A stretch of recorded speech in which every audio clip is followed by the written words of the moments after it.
Hey, it's Steve from Objects Unlimited.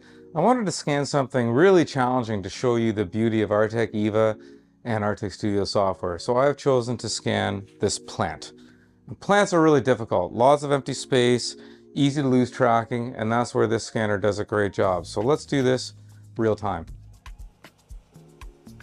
So what I'm doing here is I am painting with light, and I'm trying to capture everything that I can from as many different angles as possible. This should be about a 2-minute scan. And you'll notice that I'm not losing tracking at all, even with these thin features on this plant, and that's because of Artec Studio software and the amazing quality of the Artec Eva. So even these thin edges at the top, I'm able to capture, I'm able to continue to know where I am and to not lose tracking. So the hardest part about scanning this plant is getting down inside of all the different leaves and catching everything on the bottom and recreating that empty space. Quite a challenge, but I think we're going to do a great job here. So it's important to go over many times, not many times, but it's important to get as much detail as you can and try to capture every single space from different angles, especially when you're going inside of these plants. What this is going to really show you is the amazing high definition recreation algorithm that Artec uses. So the first thing that Artec Studio is going to do is going to run high definition mode. I scanned with one of every 2 frames high definition to get pretty good results. That scan there was 1,363 frames that I scanned. This is a high definition raw scan from what I just did. Looks pretty good. So let's use a little bit of an editor first, and we'll just erase the data that we don't need just to make things go a little bit faster. Now we have the raw scan. We're going to run 2 algorithms. One is a registration algorithm. So what that does is it aligns the scans together. So when we're scanning, it's tracking frame by frame by frame. So frame 1 is aligned with frame 2 is aligned with frame 3 is aligned with frame 4. What global registration does is looks for like geometry across a certain distance and tries to tighten the file together just a little bit. So quite a few little holes, but this is a raw scan. So now we're going to push this to a watertight mesh. We're going to see, especially an area like this, what the scanner does to fill that in. Might not be perfect, but it's going to be pretty darn close. So I'm going to choose a 0.5mm resolution mesh, fully watertight, and this should take about a minute. I will reiterate that a plant like this is really hard to scan. And as you're scanning, if you hit it like that, you'll lose your tracking because the geometry is moving. The scanner is really sensing everything exactly where it is. Now I can go back and I can rescan parts that I missed if I need to. Not sure I would do that for a plant like this. Getting down inside of here is quite tricky, and there may be a couple spots that aren't there. I will say though, Artec Studio's algorithms constantly amaze me with the quality of output that they give. One thing when you're using a scanner, you need a pretty good laptop. This one we built to use for Artec Leo, so it has 128 gigabytes of RAM, but we do recommend a minimum of 64 gigabytes of RAM to process high quality scans. You need a good NVIDIA video card too.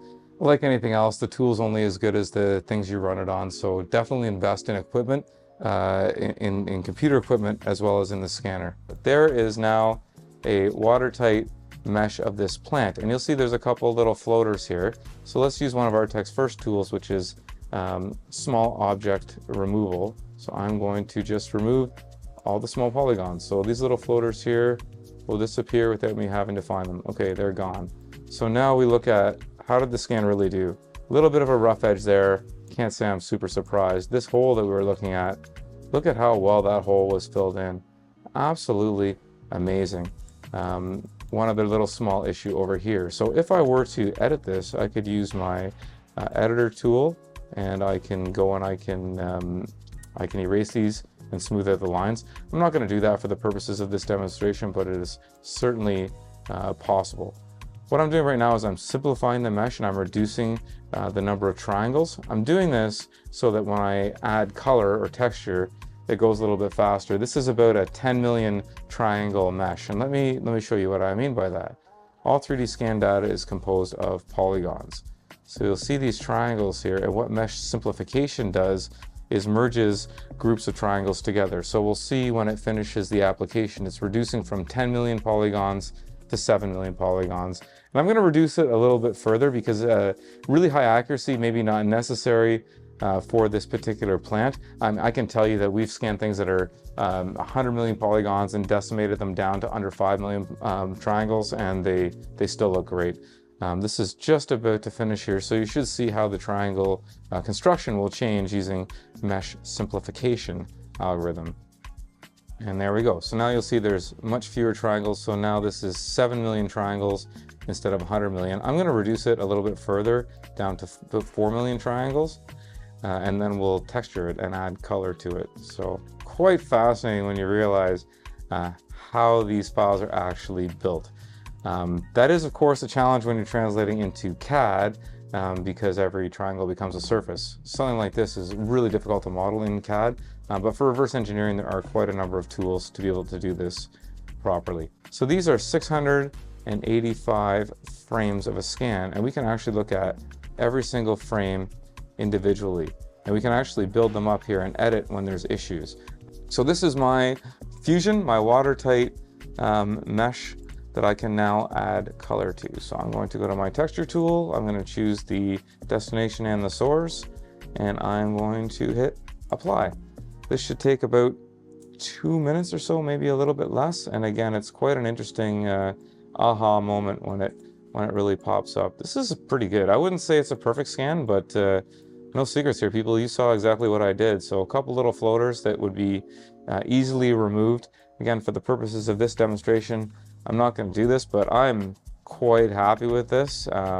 Getting down inside the holes on a mesh like this is really challenging, and that's certainly one of those things that that Artec Studio makes a lot easier. So this should now pop up and come in color, and there we are. I'm going to brighten it up a little bit, and man, that is really quite impressive for a super quick and dirty one scan of a very challenging object. Let me just show you one other neat tool in Artec Studio is the hole filling. So I am going to get rid of this base, the floor. I'm going to use a cutoff plane selection. I'm going to say find me the floor, and then I will eliminate everything there. What that leaves is a hole here. Artec Studio software, so good at finding and fixing holes. I'm going to select this, I'm going to choose a flat hole fill, and I'm going to fill it. This algorithm is really excellent. There's the ability to draw bridges, there's the ability to smooth edges and do a whole bunch of stuff. Now I have a full color, watertight textured model. So let's just review the time it took. We started at 2:17:45, scanned for 90 seconds, 23 seconds for high definition reconstruction, 20 seconds for registration, about 4 minutes for sharp fusion, about 2 minutes to simplify the mesh, another minute and a bit for the second simplification, 100 seconds for texture mapping, 4:30 or 2:30 we're done. Under 15 minutes, start to finish. Unbelievable.